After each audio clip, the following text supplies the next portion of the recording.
Hi everyone, I'm Ralph and I like music and blinking lights.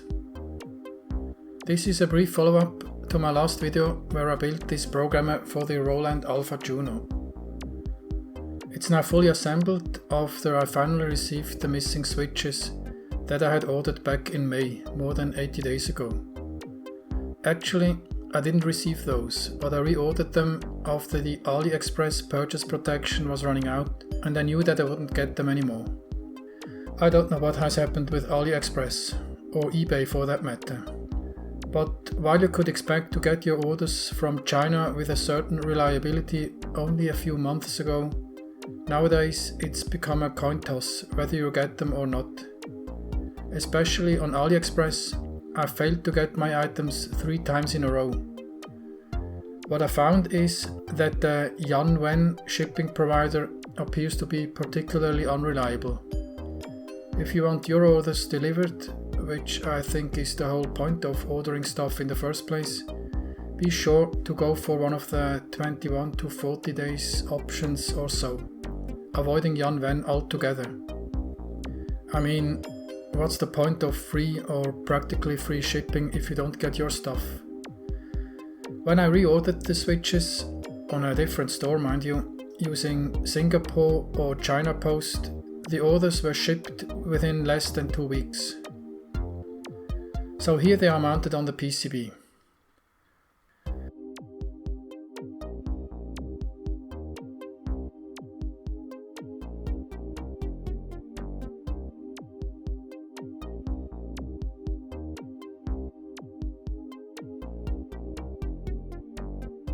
I did have a final issue that I didn't anticipate.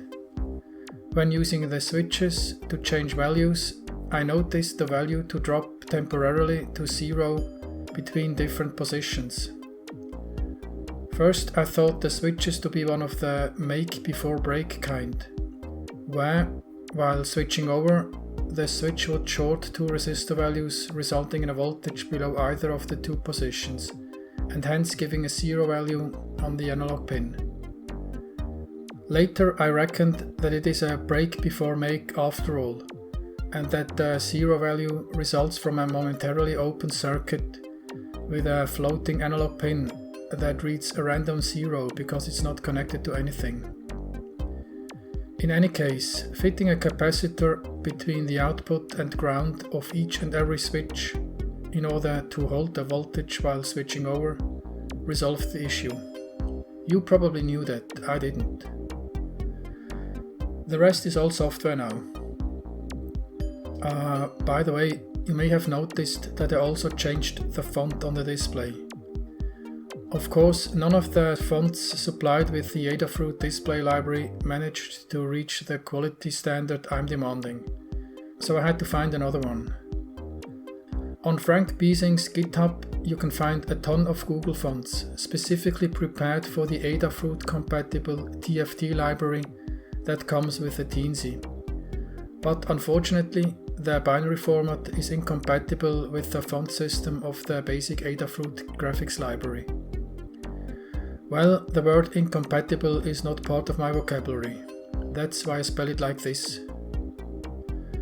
So I botched together a simple, that's a euphemism for dodgy, font converter in JavaScript.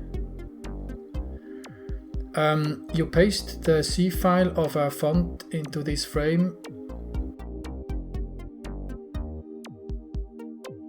and presto, it'll return a header and a source file with a converted font.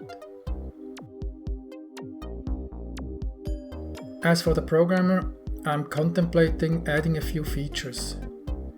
If you own a Juno yourself, you know that it's got 8 banks of 8 user slots to store your own patches. These slots are pre-filled with preset voices, but in contrast to, say, DX7, you don't get a backup of these voices, for example on a ROM cartridge. So they're lost if you store your own patches, unless you pull them off beforehand and store them on a computer. So it might be a cool feature to store some of these preset banks in the flash ROM of the Arduino to be transferred to the Juno's play buffer. Perhaps I'm even going to add an onboard EEPROM to store a few additional banks of voices. If you want to know how that's coming along, make sure you're subscribed. For everybody else, so long and thanks for watching. Tschüss zusammen.